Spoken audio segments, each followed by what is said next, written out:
Hello, beautiful nerdy stitchers. This is Mev, back for a new update. Today is Thursday, May 10th. I am off today. I'll talk about this a little bit later. It's a bank holiday here for Ascension Day. So this is good. I've got lots of time on my hand, and I'm actually taking tomorrow off as well, so I'm up for 4 days mini break, so to speak.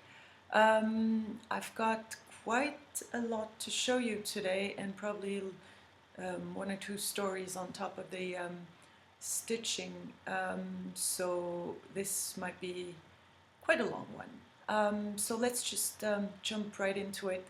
But just before I do that, I want to thank you all for actually sticking with me, I guess, for the really awesome comments that I've had over the past few weeks on my different videos.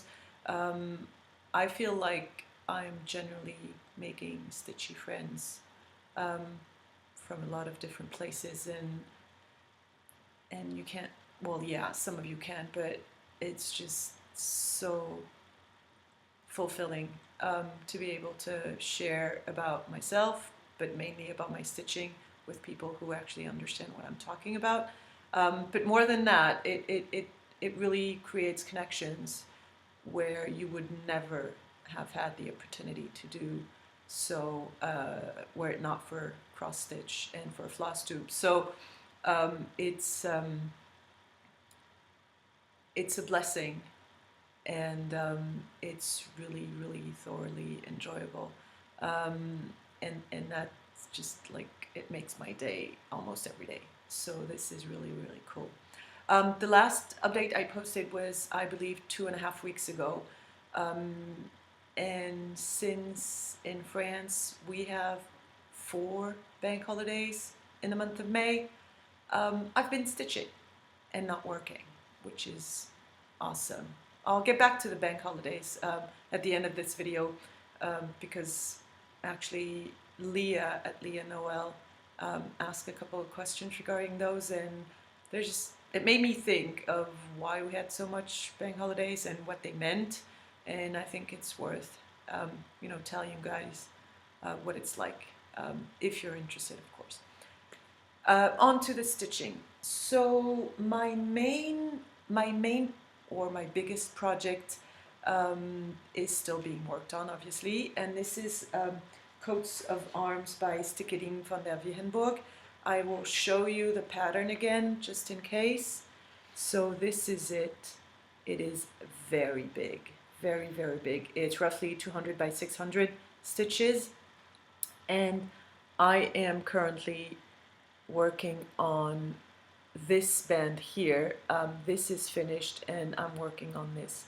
I will show you right away what I've been up to, so bear with me just a sec. I am stitching this on a 25 count cream linen, and this is where I got to. So last time you saw this, I had almost finished the band here, the banner. I was left with this motif to finish, and so as you can see, it's completely done, and I've started working on this band here. I have mentioned before that I'm using some water lily silks to do the actual motifs in the bands, in the banner, sorry, and I'm using a number 12 pearl cotton DMC to a number 319, I guess, to do the main stitching of those bands. So I'm gonna do a close-up just so you can see the difference between, I don't know if you can see this. Okay, obviously the pearl cotton is thicker than one strand of water lily silk, and I've been struggling. I mean, I have to be honest with you, starting with the pearl cotton now, doing full crosses, 1/1 on 25 count, is kind of tough. It's bulky, so it gives a nice relief to the piece. I like that. It gives another dimension, I guess. but it's freaking me out because it's thick, and so full crosses a little bit too much on this 25 count. And I've had some evenings of not despair, but I've had some evenings of great doubt on whether I could continue with the pearl cotton. Obviously, I'm not going to frog. There's too much done now. And, you know, I came to wonder whether I should not do half stitches rather than full crosses. But again, I had started, and I just so didn't want to frog the whole thing that I gathered, okay, I'll get on with it. Now, what I did a couple of nights ago is I actually put some tension back on my hoop. So this is stretched quite a lot, and so it's much better now, but it's still tricky. I don't know if you can see this. It's not very even. My stitches are far from perfect, and it's not easy. So one of the decisions I made, I mentioned that in those bands, I would put a little bit of water lily silk to complement the pearl cotton, how do you call that? The solid green, just to have a recall from the motifs. And so here's the plan. I'm currently working on this one here, and you see those central motifs within the band. I'm going to stitch them in silk, in the water lilies, so that first of all it's easier for me to stitch, and second, it makes a nice transition from one banner to the other if I get some silks in them. So I'm going to do quite a lot more than what I originally thought I would. I'm going to do quite a lot more in silks, again, because it makes it easier, and I'm really kind of anxious about the fabric holding on with the pearl cotton. So this is the plan for the stitching, strictly speaking, and the way I'm doing things. Now, another thing is 200 by 600 stitches is way too much, and I don't want to be doing this for like the coming 5 years or so. And I've set myself a deadline. This, as you may recall, is stitched for my boss for his country home, and his birthday is actually St. Nicholas Day. It's on December 6th, and my plan is to have it done by then. And I'm not going to have 600 stitches tall done by then. So I've kind of redesigned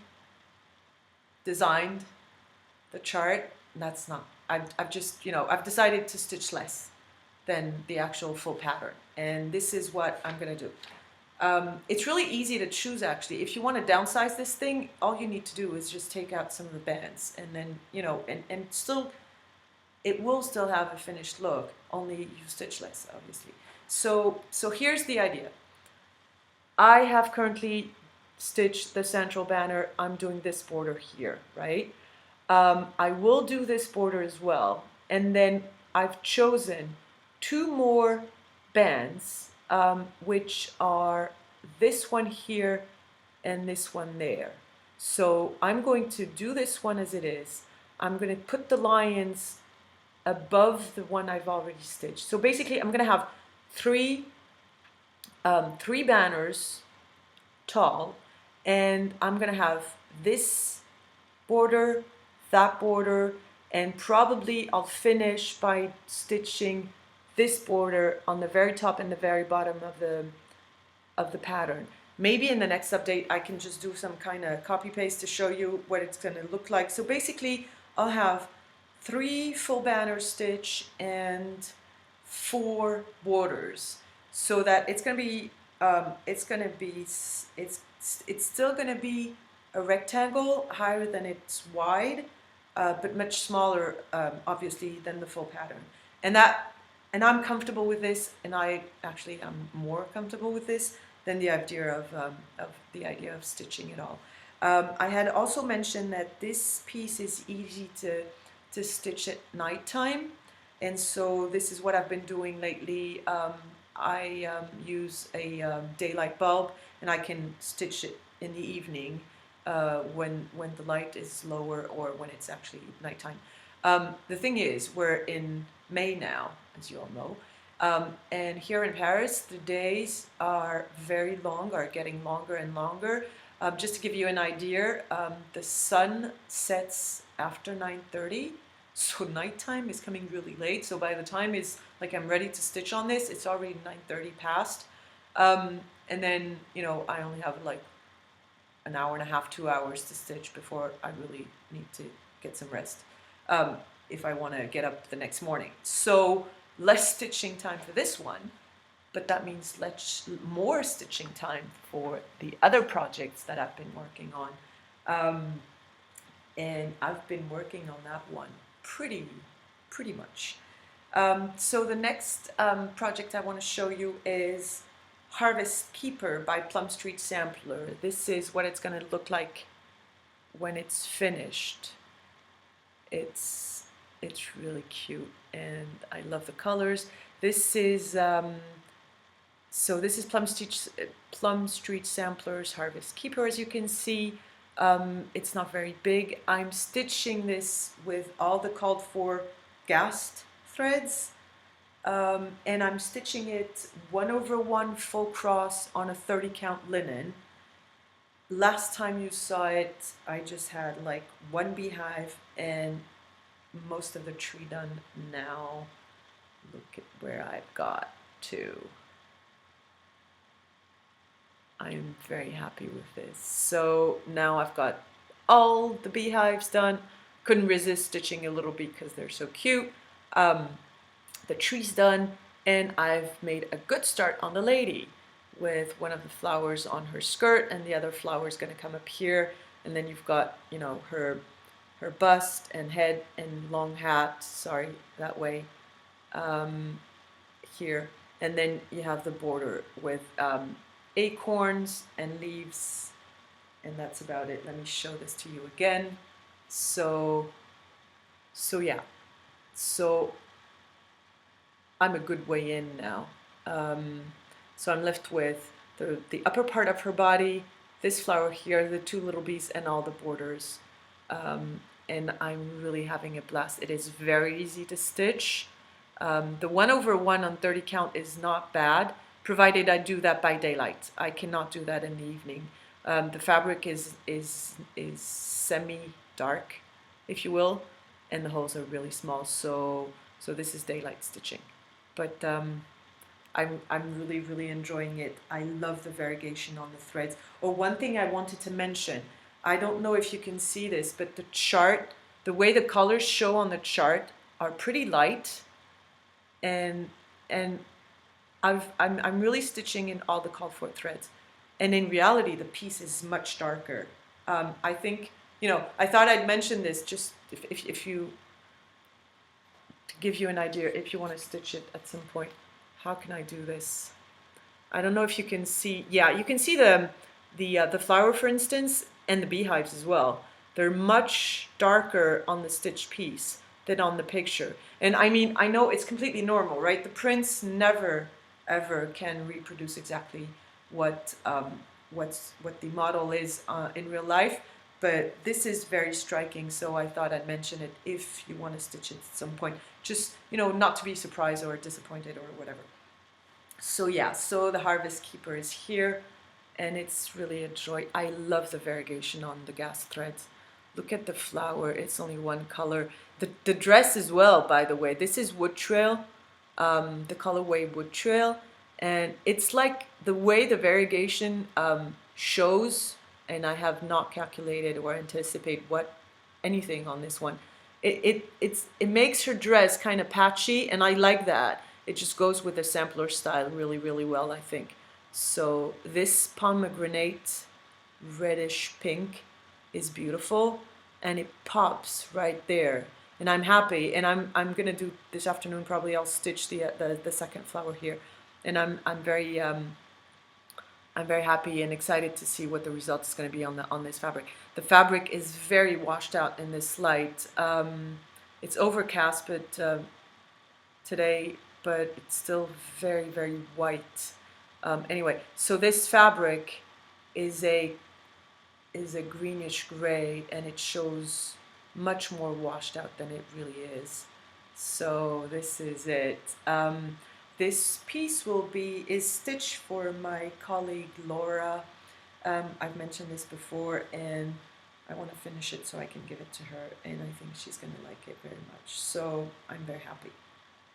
Now, in some of my first videos, I mentioned how my brain couldn't fathom stitching on more than 2, maximum 3 projects at a time.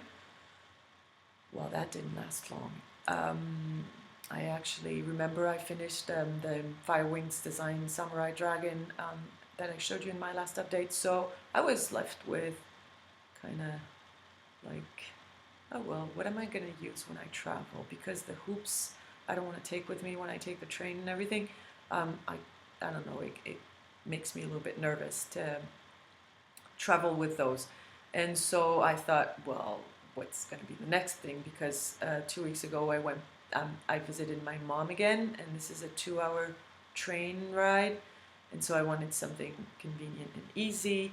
And I showed you in my last update that I had bought all 12 of the Blackbird Designs Garden Club series, and I'm going to be stitching them all on the same big piece of Aida. I'll be showing this to you in a minute. This is what pattern number 1 looks like, and these are, so there are 12 motifs, so 12 patterns. This is 65 by 65 stitches square, and this is the first one, and I've started it. It calls for mainly Gentle Art threads again. I'm kitting this up little by little. I currently have all the threads for the number 1 and number 2 patterns, so I'm good to go on that one for the first 2 patterns. And let me show you what I've done. So again, this is 20 count Aida, and it's called Rustico by Zweigart, and it's a mix of cotton linen, and it's quite yeah, it's very stiff, but I don't mind that, and it's which makes it, by the way, very easy to stitch in hand, which is why I can travel with it. Although the piece of fabric is very big, it's just folded, so it doesn't really matter. I don't really mind. 20 count Rustico Aida by Zweigart, and this is my start on the basket of cherries. So as you can see, I've done the basket, the little bird, a tiny little basket. This here was charted to be Smyrna stitches. I didn't like the result at all. Oh, by the way, this is stitch 1/1 full cross. I like, even though, you know, I should, in whatever standards, stitch this 2/1, I really like 1/1 on Aida, on 20 count Aida, because you see the crosses, and I know some of you would like freak out because of the coverage, but I like to see the coverage, the crosses. It gives it a more, I don't know, maybe vintage or oldie looking style, and I'm really liking it. So I'm sorry, I got sidetracked, but so these were charted to be Smyrna stitches, and I really didn't like the result. And so what I did instead is Rhodes stitches, and I absolutely love the outcome of the basket. It gives it dimension, the variegation on the thread is just perfect, and so I'm really happy with this. As you can see, the cherries are coming along, and I still have the big bird to do and some greenery and a bit of border, so this is what it's going to look like. So basically I've got that bird, the main basket, some of the cherries, and this was done only in the train and a little bit at my mom's, and I'm loving it. The fabric is easy to stitch. Obviously it's Aida. By the way, about this fabric thing, a lot of stitchers are a lot of stitchers' journey was basically to start with Aida, which is easy to stitch, I guess, and then went to even weave, and some of you have gone up into linen and just, you know, decided linen was the best and kind of gave up the other kind of fabrics. I understand why, and when you see the colors and the counts that we can do with linen, I completely understand why. However, I have the feeling, for me, that the fabric is just depending on the piece. I mean, I have no problem stitching on Aida, and I quite like the result in some of the pieces. So the Samurai Dragon, for instance, was stitched on charcoal 20 count Aida, and 20 count is good because it's rather fine. And come to think of it, I mean, a 20 count Aida is stitch 1/1 or 2/1 is the equivalent of 2/2 on 40 count. So it's not that bad, and you can find interesting colors or kind of fabric effects on the Aida. And this Rustico, for instance, is really good. I mean, it has, because it's also linen and not only cotton, you've got those specks of linen, I guess, like those little specks of fabric that are darker, and it really gives it a, I don't know, an old kind of look, and I like that very much. And I think it, you know, the pieces are going to end up pretty small, and yeah, I'm very happy with the results. So this is pattern 1 of the Garden Club series by Blackbird Designs. I will talk a little bit later on what I intend to do. Again, as I said, I have actually 5 days off. Yeah, because I'll be back at the office on Tuesday, and today's Thursday. So I'm going to take that one where I'm going over the weekend. So that's really cool. Now, I have been shopping as well. And so I had ordered patterns, and I'm starting to kit them up. Those 2 patterns were actually shown by other floss tubers, and I just fell in love on the spot. The first one, Robin at Samplerbird showed it, I think, just after market, and I just, when I saw it, I thought I have to have it. I have 2 younger sisters, one of whom lives in France, the other lives in Africa, and when I saw this, I thought that is going to be stitched for my younger sister, and this is it, a present for my sister, 1823, and this is by Needlework Press. Look at this sampler, it's just beautiful. The colors are washed out big time. Obviously this is the original piece, so it's old and washed out, but it's just simple, beautiful. I love it. So here you see the different motifs, the wreath, the central wreath. You've got some kind of, it's pretty modern actually when you think of it. Those designs here, those motifs are very geometric, and they have, like, it's not just cutesy little whatever animals or motifs. It's actually pretty modern. You've got this beautiful motif here in the center, and then a little bit of grass. You do have some tiny little, I don't know, deers or something, a couple of birds, and then some peach trees, and then topiary, I guess. I'm loving this. And the very interesting thing about that piece is that, as you can, I don't know if you can see this, but the fillings on these motifs are satin stitches, which I'm very excited to try. This as well. The peaches here in the tree are satin stitches as well. So that's going to be interesting. I'm really excited to get to do some satin stitching. See, the other interesting thing is all of the smaller motifs are stitched 1/1, and it calls for 36 count linen.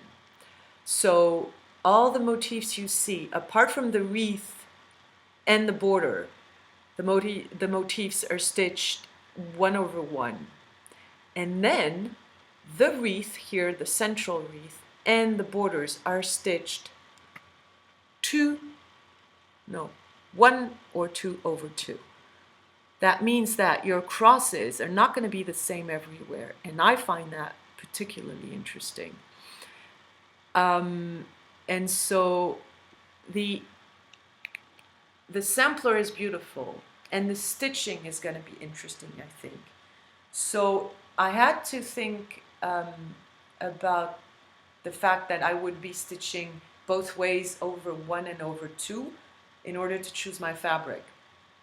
And I like doing small stitches, as you've seen, and so I had to, you know, balance the two stitch sizes, if you will. By the way, I saw Sarah stitching Mommy's last update yesterday, and she speaks about how she loves doing tiny little stitches, and I feel exactly the same way. And that was interesting because I do like smaller things in general. So I'm going to show you how I've kitted this up. I chose a 32 count even weave. I've placed an order on an Etsy shop. Sorry, looking at my notes here. On an Etsy shop called Heart Stitch Threads. The owner of this tiny Etsy shop is Maria Antonietta. She is from Italy, and she, you may know her already. She does lovely fabric and threads dyeing. I have no idea how this is going to show up. So this is Cappuccino 32 count even weave, and it's kind of a peachy, mottled peachy cream color. It's more, yeah, it's darker than this. How can I do this so that you can actually see the color? I don't know. Yeah, maybe that's more true to life. Let me, if I hold it far, I'm not sure you're going to be able to see. Okay, so the colorway is correct. It's just a slightly darker than that. You see some modeling, subtle.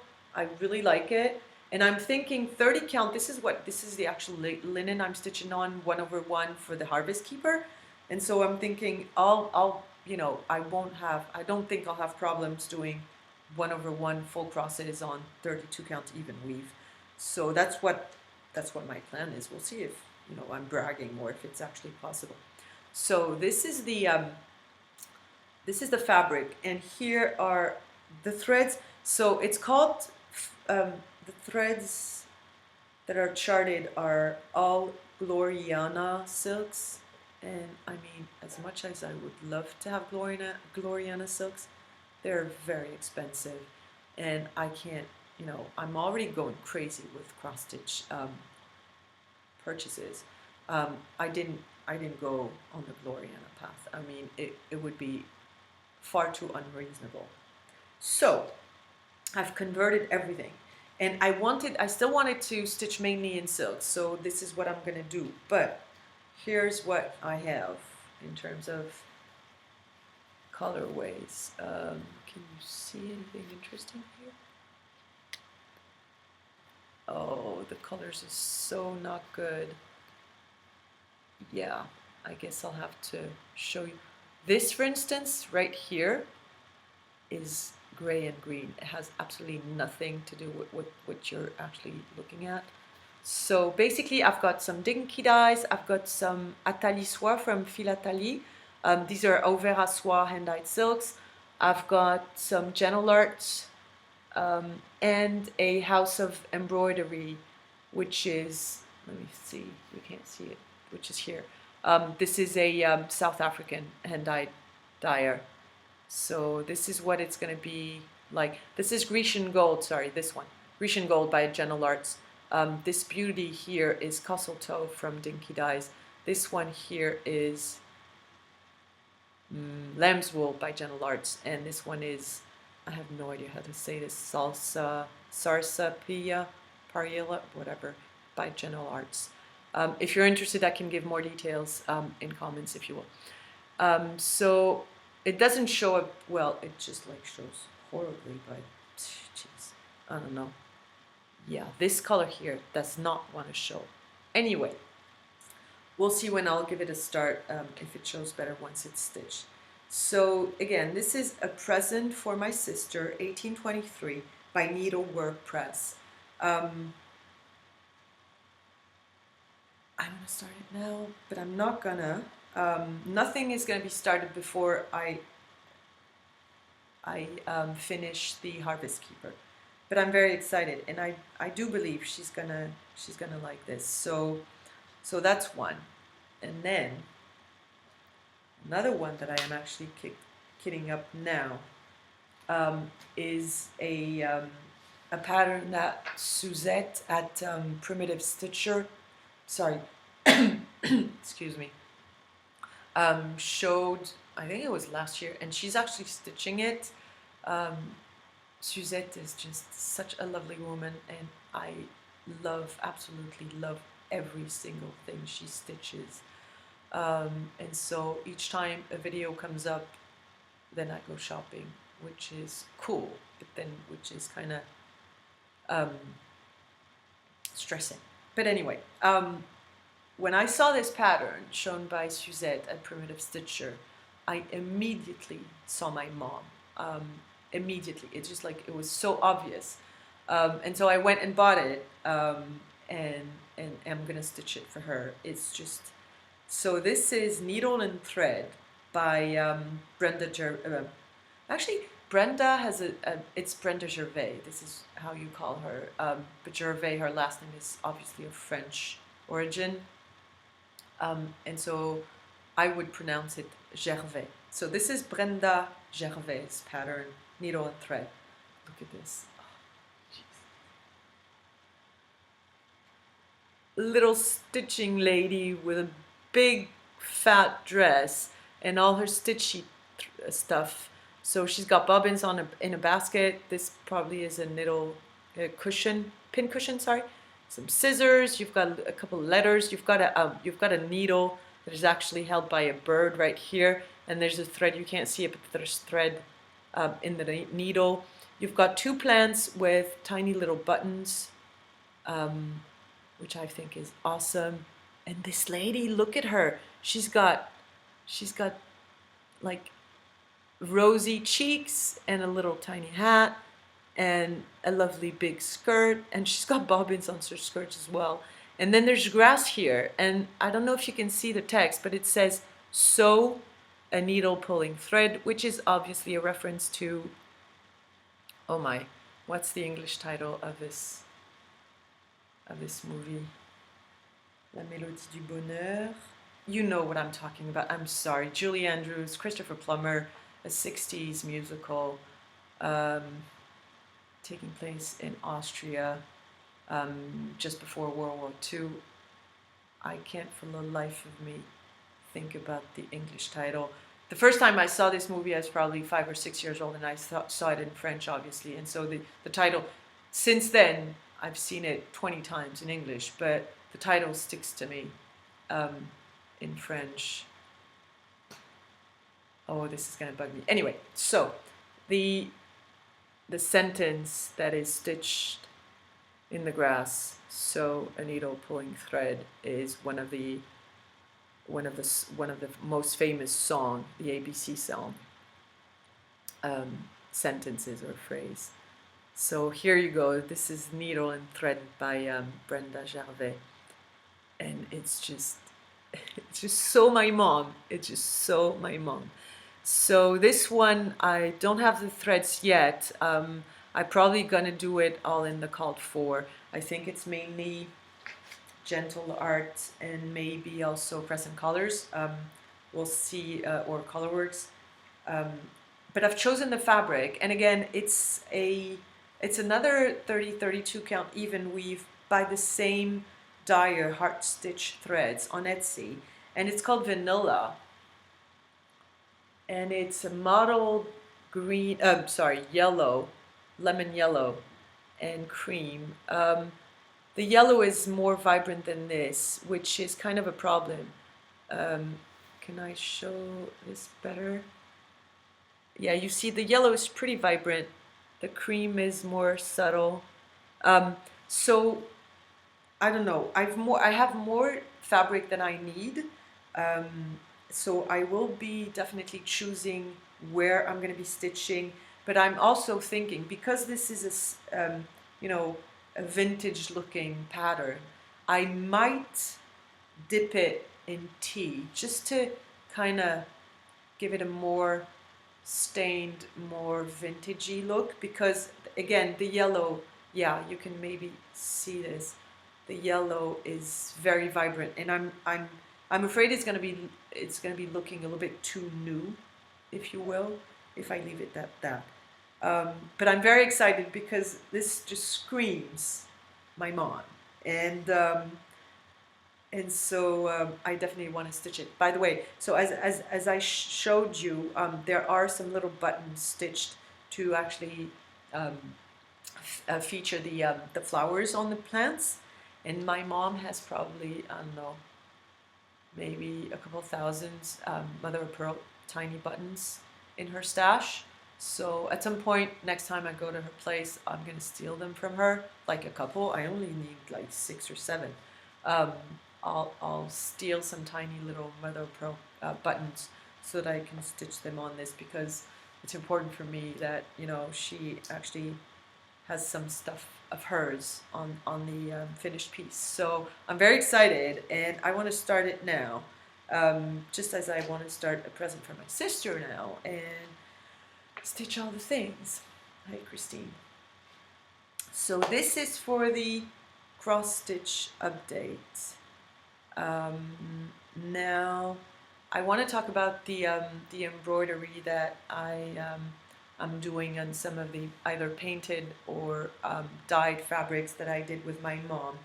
You saw last time this piece of painted fabric on which I had stem stitched a little drawing with 2 faces, one of which is looking upwards, the other is actually just giving a kiss in the neck of the first person. So this is stem stitch, right? And I showed this to my mom when I last saw her. I didn't have the piece. I actually showed her the extract of the YouTube video on in which I was, you know, showcasing this piece, and I was pretty happy with myself. And she saw the stitching and said, "Well, your stem stitch is just not looking right. It's irregular. It's not nice. It's big." I was like, "Oh, okay." All right, so she's not happy with my work. And I said, you know, well, I tried. And she said, well, yeah, you probably tried, but you didn't do a good enough job. And she's my mom, so I guess she's, you know, she's got the right to say it's not good. And so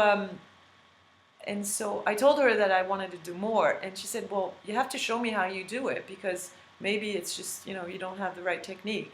And obviously, I didn't. And so that was a very, very sweet moment. So one morning, after I showed this to her, she just took a random piece of linen and she showed me the way to actually do stem stitch, I guess in the proper way, but more importantly, in a even, easy to stitch way.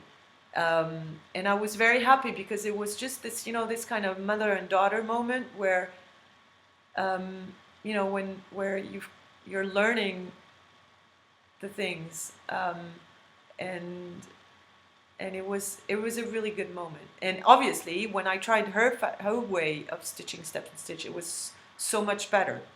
And so I set myself another challenge. I decided I wanted to do more and probably try and do better. And that weekend at her place, she gave me a few pieces of fabric, one of which was a big handkerchief in a very, very fine, lovely linen, which was white, plain white at the beginning. And I cut it in 2 and I did 2 different types of dyeing, I guess. The first of which was just like ink, regular ink pen ink in blue. Hey Mika, look at this gorgeous blue. So this is just dipped in splotches of ink pen ink, blue waterman ink, just like old regular, what you have that in your home. And then it was dipped in in white vinegar to try and get the color to actually stick to the fabric. So this is one piece that I dyed with ink, and I like the effect very, very much. And then the other one, that was a little bit more complicated. The other one is very simple. It's just, first I dipped it in green tea, which obviously did almost nothing to it because green tea is not very colored. And then I dipped it in in splotches of instant coffee, and then I rinsed it out. And so you have to imagine that this was like plain white at the beginning. And so here is, yeah, you can't see anything. Here is the results. This is very much washed out, and I don't want you to. Okay, you can see the splotches here and there. It's better. I'll show you what I've done on it. So here, for instance, you can see the splotches of, you know, more like stained fabric. So this is a very fine linen that obviously you cannot cross stitch, but that I'm going to hand a free embroider at some point. And about that, I just wanted to show you the patterns or the motif that I thought I would stitch on those. Just one little side comment here. I'm already 41 minutes in. As I said, the cross stitch update is done. I'm now going to talk about more embroidery. So if you want to skip the rest, that's fine. Thank you very much for being there anyway. And this embroidery has a little bit of story, so it's going to take a little time. Anyway, here we go. The first pattern, or the first things that I want to hand embroider on the coffee tea dyed linen fabric here, this one, is actually a painting that I saw in an exhibition a while back. So there's a French painter called Jean Le Moal who painted between, I think, the 1930s to well into the 1980s or 90s. And it's interesting because he's not very famous, but he did a lot of pieces, and it's very interesting to understand what the influences were in his all along his painting journey. And so we saw this big exhibition with all of his work spanned through 60 or so years. He plays with colors beautifully, but he also did some very simple drawings.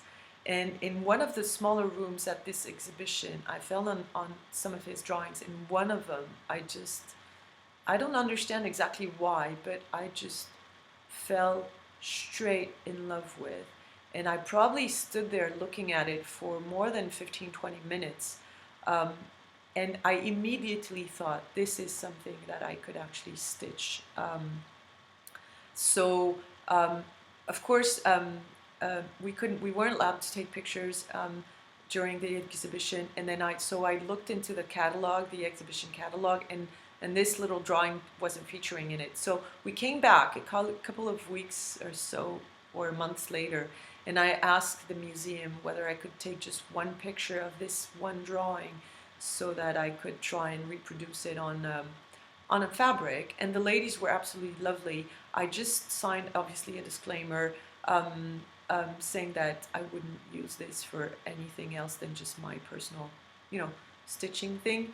And so I got home with the picture. Now I've printed the picture that I took with my phone, so obviously it's not very good, but there's no other way I can show you. Again, I searched on the internet and I never actually saw this this drawing from Jean Le Moal anywhere. So I'm going to show you a printed copy of the picture that I took, just to show you what it looks like. So this is the little piece that I saw and I completely fell in love with. It's completely monochromatic. This is how it is. So the paper that is used is stained and then it's only black. And can you see all those motifs? I mean, it just screams stitching. You've got snails, you've got kind of flowers or plants, you've got some kind of bugs right here. And I like those geometric lines and those, I mean, can you see the potential of the kind of stitches that you could do? You could use satin stitches, stem stitches, split stitches, probably French knots for some of those, maybe in the snail's antennas. Can you see he's got 4 antennas? That one. Um, and this texture here, I think, would be very interesting if, you know, using different types of fibers, maybe wool or even maybe ribbons, I don't know. Anyway, so this I completely fell in love with. And I thought this I want to stitch at some point freehand embroidery. I don't want to convert it to a cross stitch pattern. I don't think it makes sense because it's mostly lines. But you know, I want to take this as an embroidery kind of learning journey, and I really, really, really love it. And so I'm going to use this piece of linen that I tea dyed, coffee dyed, whatever dyed. And so what I did last weekend is I just traced with a water-soluble pen. I just traced the actual drawing of Jean Le Moal on it. So it's in blue, but obviously, you know, with a rub of cold water, it just goes off. It washes off really easily, which is good. So this is ready to be stitched. And I've done, I guess, everything, I hope.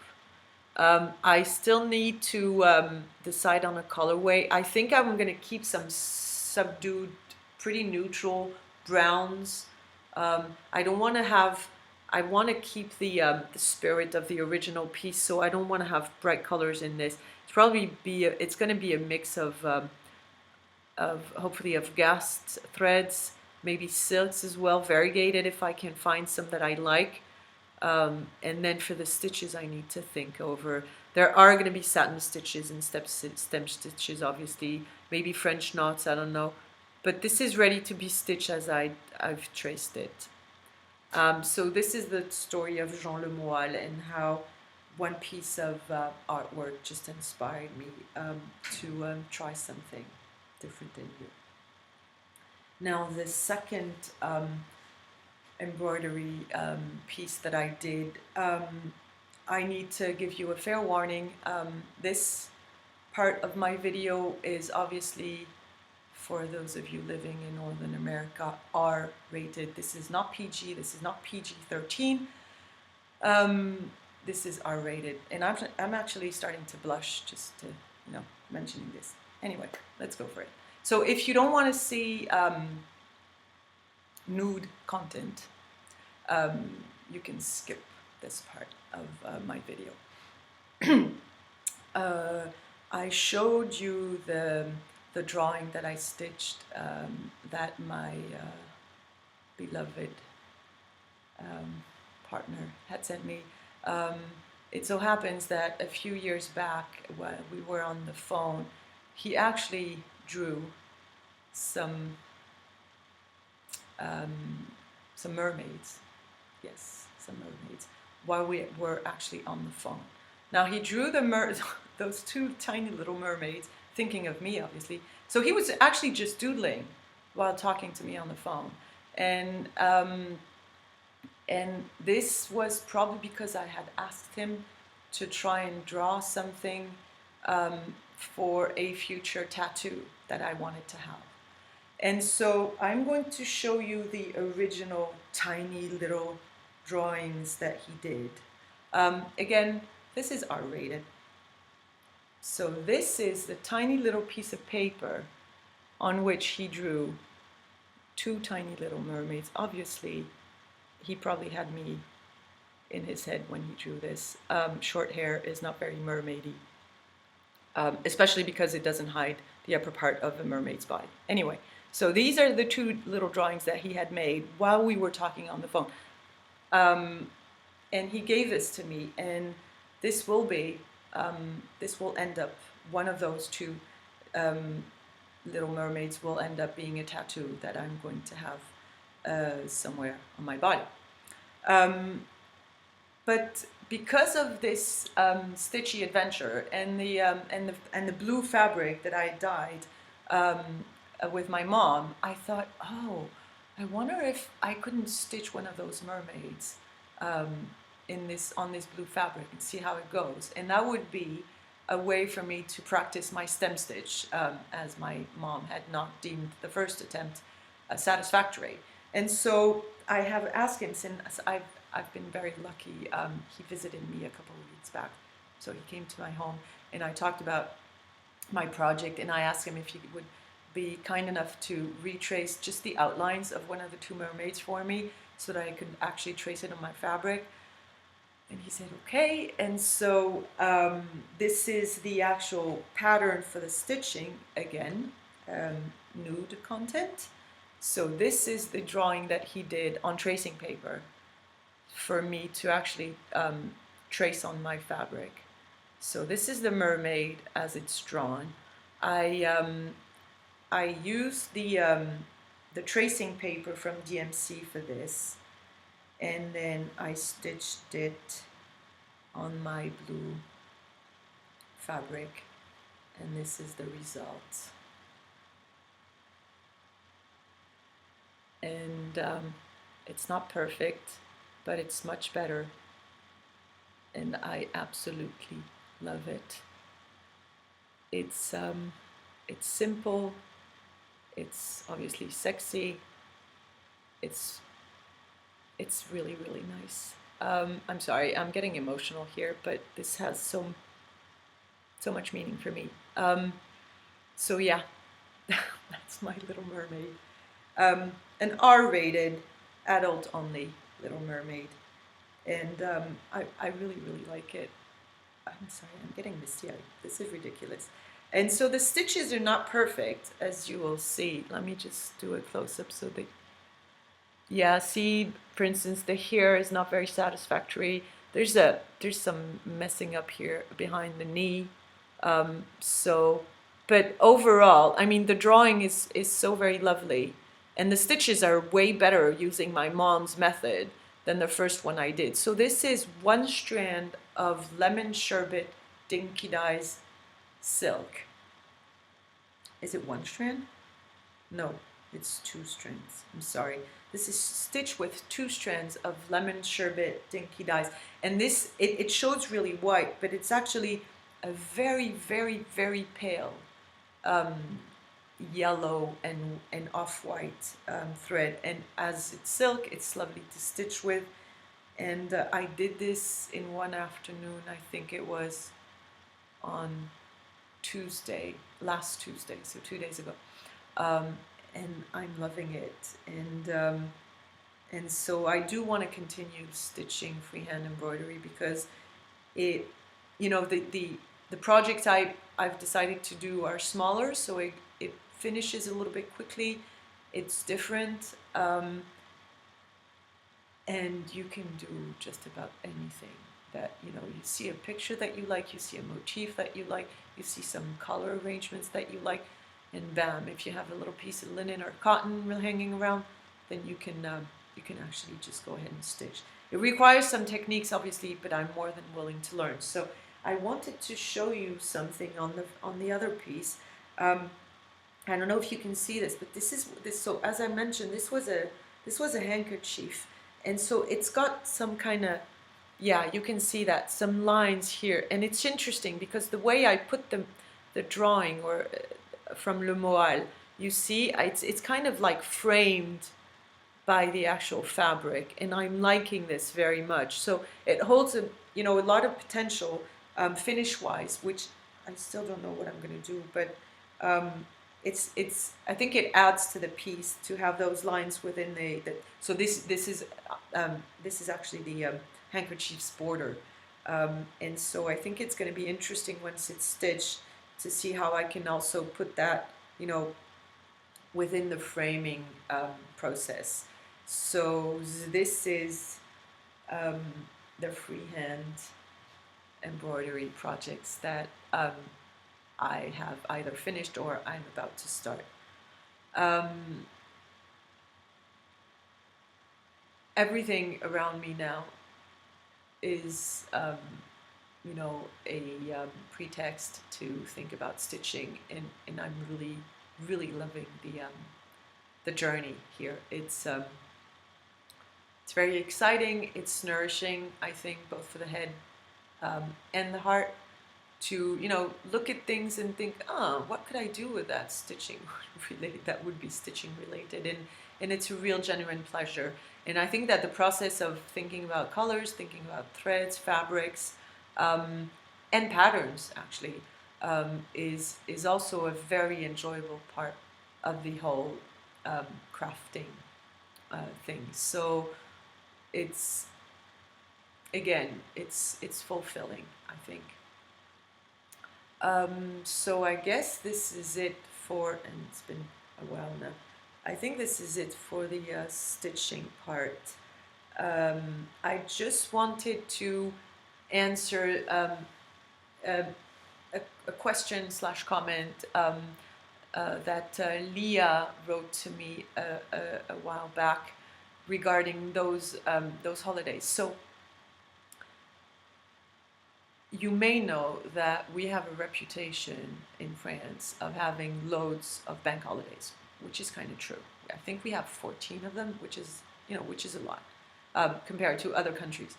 And it just so happens that out of those 14 or whatever bank holidays we have in the year, 4 of them are in May or in early June, depending on the years.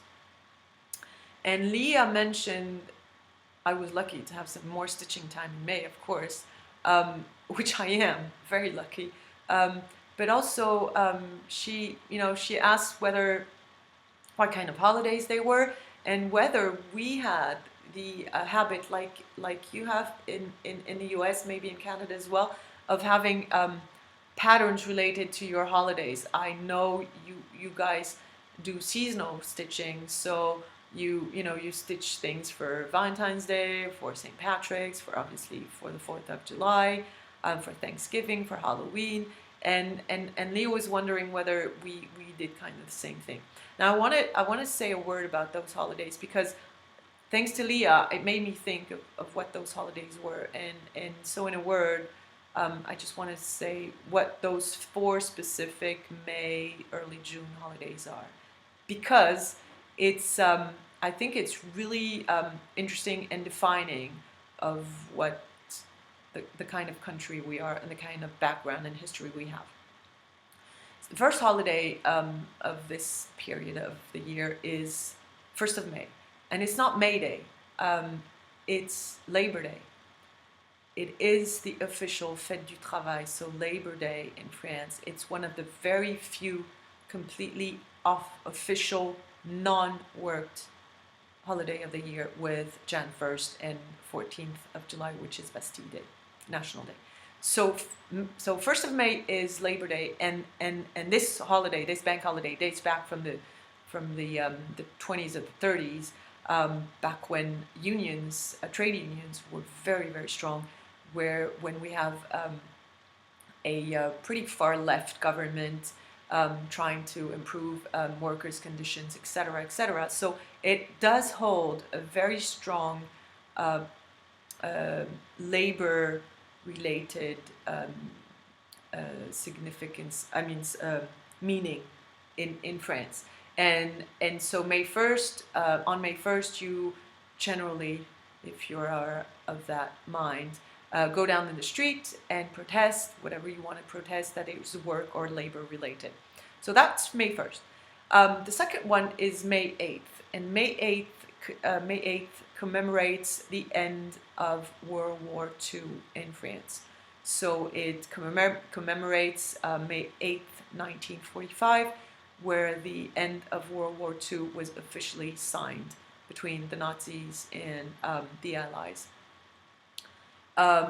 Obviously, it's very, very important. We also have a bank holiday for the end of World War I, which is November 11th of each year. But because World War II is closer in time from us, I guess it holds more significance. And of course, because of the horrible worldwide tragedy that World War II was, it's still pretty important. So you've got official events, national events on that day. So that's May 8th.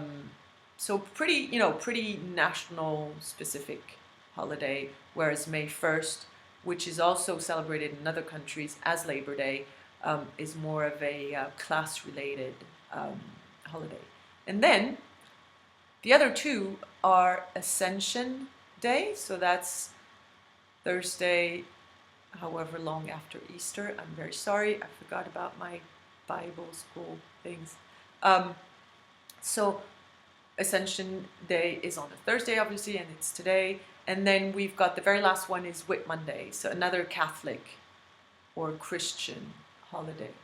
And so when you think of it, in one little month, you've packed two Catholic or Christian related holidays, one very history, national related holiday, and then one that is worker class, social related holiday, which is interesting because it sort of encompasses what we are as a country. I think I really think so. We are not very heavy on national stuff, to say the least. We are of Roman Catholic background or history, but we also have a very strong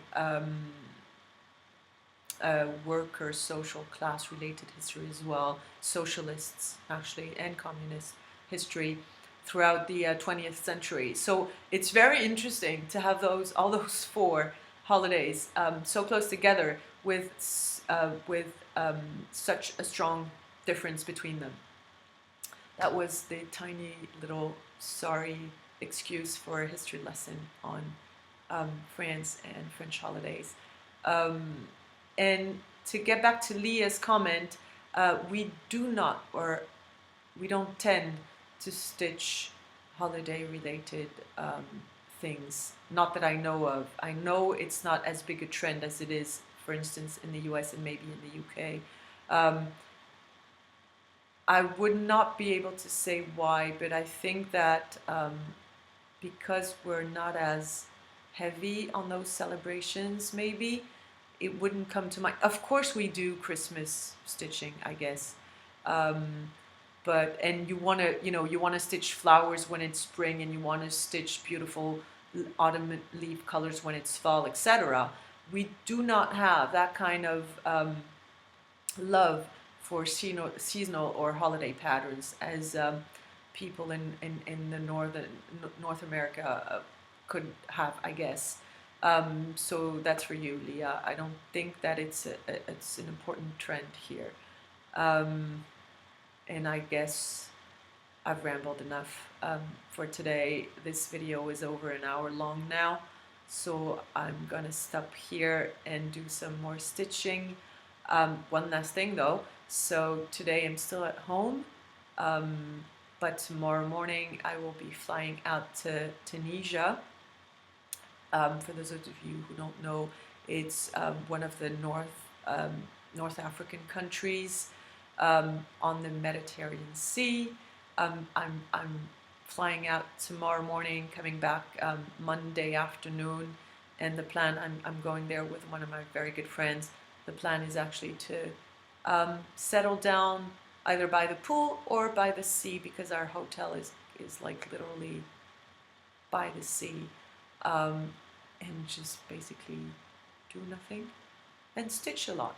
So that's the plan, starting tomorrow noon. I'm very excited. It's going to be so good to get some sun, some heat, some relaxing time, some wonderful food, some beautiful seaside. It's going to be lovely. So I'll leave you here. Put this video up. Wish you a lovely May. For those of you maniacs out there, you absolutely rule. you rock my world by the crazy stitching that you've been doing and showing. Um, it's awesome. It's just awesome. So thank you so very much to you all. Enjoy the spring days for those of you in the northern hemisphere. Sorry, and enjoy, I guess, fall and the upcoming winter for you guys down under. Thank you again so very much. I will hopefully see you very soon. And in the meantime, stitch well, be kind, au revoir.